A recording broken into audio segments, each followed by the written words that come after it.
우리 새언니는 참 착하고 좋은 사람인데 윤석열을 옹호하네. 뭐라 너? 자, 기독교인이 윤석열을 옹호하는 이유 들어다 봅시다. 윤석열이는 왜 임성근이를 빼라고 했느냐? 도대체 왜? 임성근 구명 로비 관련 압수수색 대상자 소개 부탁드립니다. 자, 압수수색 대상자 한번 보겠습니다. 이거 처음으로 다 거론된 진짜. 사람들이야. 국힘의 이철규 의원, 네. 고석 변호사, 그리고 백명규 소령 군종 목사고요. 순복음교회 이영훈 목사, 순복음교회 또 고모 씨 목사, 그리고 극동방송 이사인 김장환 목사, 그리고 극동방송의 전 사장 한모 씨. 궁금한 게 권성동 윤석열은 통일교를 왜 그렇게, 만약에 지금 나오는 게 사실이라면 왜 그렇게 가까이 지내려고 했어요? 글쎄요. 근데 정치 입장에서는 통일교든 신천지든 개신교든 불교든 간에 다 잡고 싶죠. 네, 그건 뭐 조직력 있고 헌신적으로 뛰어들어서 도와주기만 한다면 다 표니까 어디든 좋다라고 하는 건데, 개신교나 천주교는 어렵습니다. 왜냐하면 개신교는 각 교단별로 흩어져 갖고 각 교단이 감독을 하게 돼 있고, 천주교는 로마 바티칸이 감독을 하고 있고, 근데 신천지나 통일교 같은 경우는 우두머리하고 손잡으면 다 끝나버리는 거니까 그렇죠. 훨씬 더 손쉽게 조직력과 열정적인 신도들의 헌신을 끌어들여서 자기들의 선거에 쓸 수 있는 좋은 먹잇감이죠. 당원 가입을 하십시오. 당원 가입한 사람들이 지방선거 1년 남지 않았습니까? 신도들 중에서 한 3만 명만 주민등록을 그쪽으로 옮기면 시장, 도지사 뽑는데 상당히 도지사는 좀 어려울지 몰라도 시장 정도는 뭐 신천지가 그렇게 해서 과천을 그렇게 하려고 그랬잖아요, 예전에. 통일교가 잘 되고 있었는데 가장 큰 돈줄은 일본 통일교 신도들의 헌금입니다.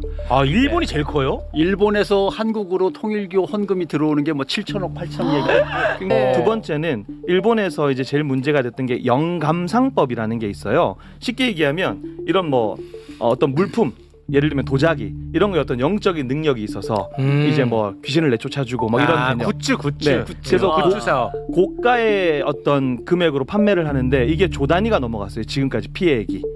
그래서 일본 같은 경우는 종교가 없으신 분들도 통일교 대책위라고 해가지고 변호사들 중심으로 통일교를 대책하는 그룹이 형성이 되어 있습니다.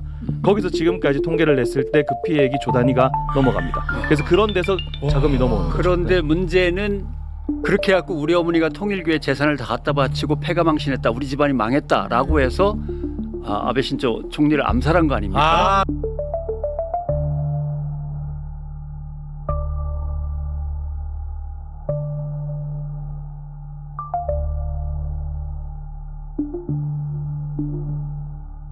통일교 사업체도 엄청 많지 않습니까? 한국 같은 경우는 모나용평 통일교 거고요. 뭐가요? 모나용평, 옛날에 롱평 리조트. 용평. 그거 통일교 거고, 그 다음에 뭐 저 여수에 있는 디오션 리조트 그것도 통일교 거고. 초정 탄산수. 그다음에 맥콜이라고 하는 상표로 유명한. 맥콜. 총리랑 통일교랑 관련이 있었던 거예요? 그 아베 총리의 그 위에 아버지 할아버지 때부터 관련이 있다고 봐야 되는 거죠. 왜냐하면은 공산주의를 반대하는 반공을 내세워서 보수당을 이끌고 있는, 일본은 그 국회의원들이 다 대물림 되지 않습니까? 세습으로. 그러니까 그 위에 가문의 이제 일인 거죠. 그 가문 자체가 반공 제일주의입니다.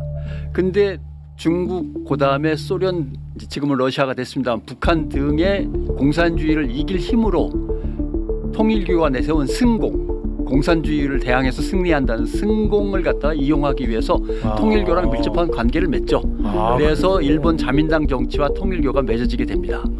실제로 정확하게 짚어야 되는 게 캄보디아 사업은 원래 정부가 추진하던 게 아니라 통일교가 원래 하려고 했던 거예요. 통일교가 하려고 했던 것을 지금 나오는 로비 의혹이나 청탁 의혹을 통해서 정부 자금을 끌어들인 겁니다. 그러니까 국가의 세금을 그 통일교의 사업을 위해서 쓴 거예요. 만약에 다 사실로 드러나면. 그럼 엄청 머리가 좋은 거네. 이건 완전히 국정농단이죠. 이게 극우 정치가 극우 기독교와 만났을 때 얼마나 정치를 위험하게 만들 수 있는지에 대해서. 이게 좀 세계적인 현상이에요. 세계적인 현상이에요. 미국으로부터 1960년대 미국에서 시작돼서 남미로 가 있고 지금 우리나라에도 모스탄? 가스탄? 모스탄이야 하고 교회 뭐 이런 데서 이렇게 불러가지고 이렇게 하고 있잖아요. 네. 그 기독교 극우 기독교가 반공주의와 만났을 때 벌어지는 정치적 비극, 민주주의를 어떻게 흔드는가, 저 우리나라에서도 굉장히 주의 깊게 봐야 된다고 생각합니다. 네. 공산권 국가들에게 선교를 하기 위해서 열정적으로 뛰던 단체들이 있습니다. 그 단체들이 공산권하고 맞닿아 있는 나라에다가 방송국을 짓자라고 해서 두 개의 방송국을 짓습니다. 네. 하나는 아세아 방송, 하나는 극동 방송. 예. 그러다가 나중에 그 키신저라는 이름을 기억하실 것 같은데 키신저가 미국, 중국, 소련, 북한 뭐 이런 것들을 엮어가지고 화해시키는 데탕트 외교라는 걸 펼칩니다. 그러니까 갑자기 공산주의와 서방 민주주의 이념 간에 엄청난 대결이었는데 냉전 시대가 풀려버리는 거죠. 그러니까 불행하게도 공산권 선교 헌금이 안 들어옵니다. 그래갖고 미국에서 그 두 단체가 경영난에 빠져갖고 통폐합해버립니다.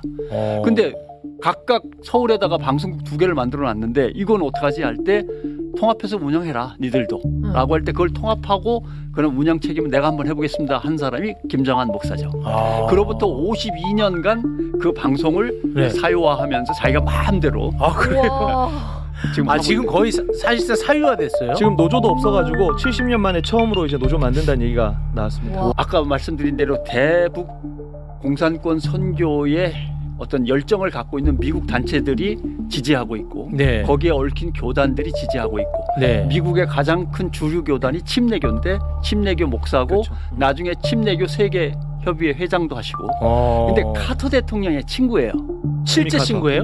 아 실제 친구야? 카터 대통령의 친구인 데다가 그 다음에 우리 여의도에서 했던 그 목사 엑스폴로?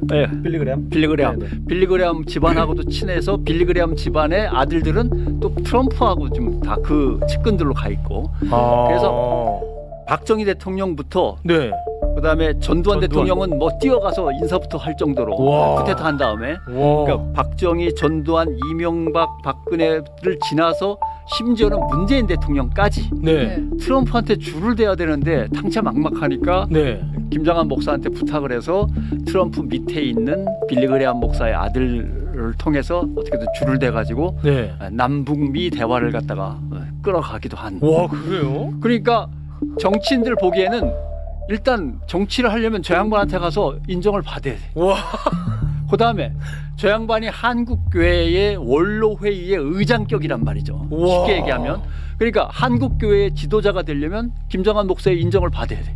그럼 정치인 입장에서는 한국교회의 도움을 받으려면 김정한 목사의 승인이 있어야 되고 최고네. 정치로 나가가지고 권력자들하고 계속 좋은 관계를 유지하려도 김정한 목사의 승인이 있어야 되고 그러니까 윤석열 대통령 되기 전에 후보도 손바닥에 왕자 써가지고 주술을 하다가 문제가 들켜가지고 문제가 되니까 찾아가고 김정한 목사한테 찾아가서 기도해달라고 그러고 성경책 하나 받아가지고 이 성경은 그냥 성경이 아니야.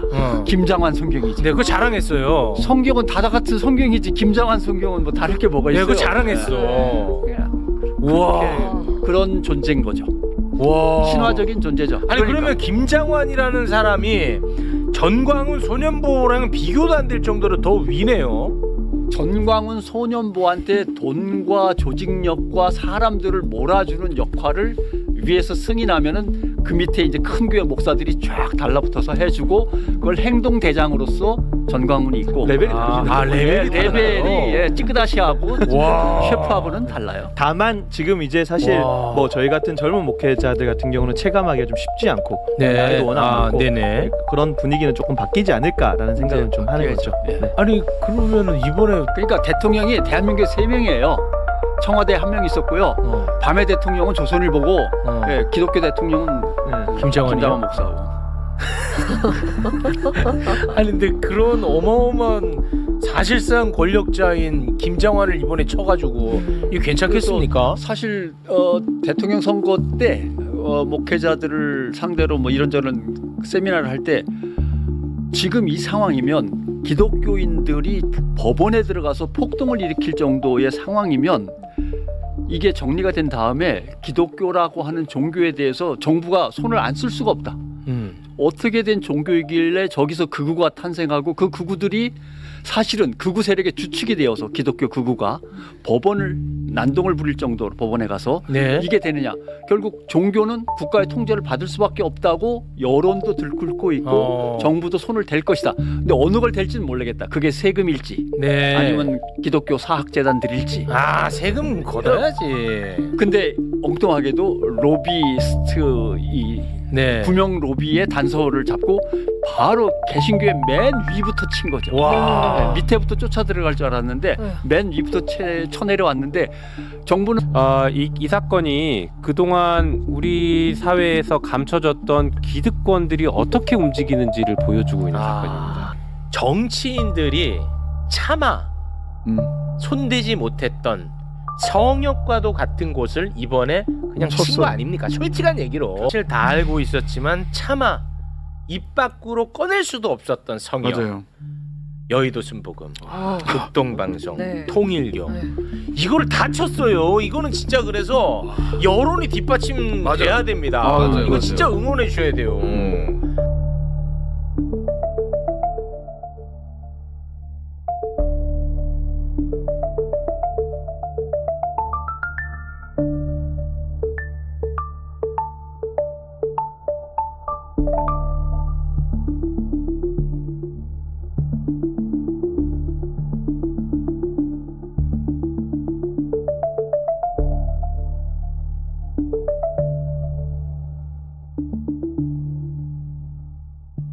왜 아멘 안 하지?